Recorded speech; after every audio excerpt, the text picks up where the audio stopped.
Brought to you by TechnoSpark 20 series smartphones. चीन को हर मोर्चे पर पछाड़ने के लिए भारत बड़े ही शांत और गुपचुप तरीके से बड़ी तैयारियों में जुटा है। भारत हर क्षेत्र में बड़े खेल करने के मूड में है। बिना चीन को खबर लगे भारत हर वो कदम उठा रहा है जिससे भारत को बम्पर फायदा हो सके, वो आत्मनिर्भर हो सके और चीन पर से उसकी निर्भरता घट सके। बार बार विश्व भर में इस बात को लेकर भारत को चुनौती दी गई कि आखिर चीन पर पूरी तरीके से बैन भारत क्यों नहीं लगाता है। चीन पर भारत की निर्भरता भारत को ऐसा करने से हर बार रोक देती है। लिहाजा भारत अब धीरे धीरे अपनी निर्भरता को चीन से कम कर रहा है और आत्मनिर्भर हो रहा है। इसी कड़ी में भारत अपनी महत्वाकांक्षी लिथियम खनन और इलेक्ट्रिक वाहन उद्योग को गति देने के लिए विदेशी सहयोग की तलाश कर रहा है। भारत तेजी से विश्व भर में उन देशों से सहयोग प्राप्त करने में जुटा है जो लिथियम का सही इस्तेमाल कर भारत में ही उसकी लिथियम बैटरी की जरूरत को पूरा कर सके। इससे इलेक्ट्रिक वाहन उद्योग को गति मिल पाएगी।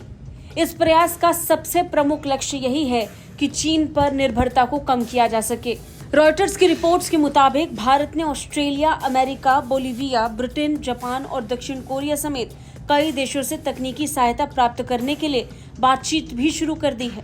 अब यहाँ गौर करने वाली बात यह है कि पिछले साल ही खनन मंत्रालय ने ऑस्ट्रेलिया और अमेरिका के साथ चर्चा शुरू की थी। इसके अलावा भारत सरकार और कुछ निजी कंपनियों ने बोलीविया, ब्रिटेन, जापान और दक्षिण कोरिया से भी मदद मांगी थी। हालांकि ये खबर गुपचुप तरीके से ही सामने आई है।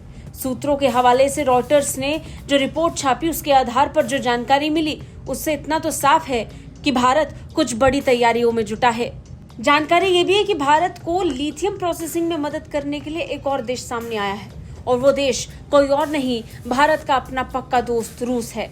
रूस की सरकारी परमाणु ऊर्जा कंपनी रोसाटोम के हिस्से टैनिक्स ने भारत सरकार से संपर्क किया है। टैनिक्स ने भारत को लिथियम प्रोसेसिंग तकनीक देने और भारतीय कंपनियों के साथ मिलकर काम करने की पेशकश भी कर दी है। बता दें, भारत अपने इलेक्ट्रिक वाहनों के लिए बैटरी बनाने के लिए लिथियम खनन उद्योग को विकसित करने में लगा है।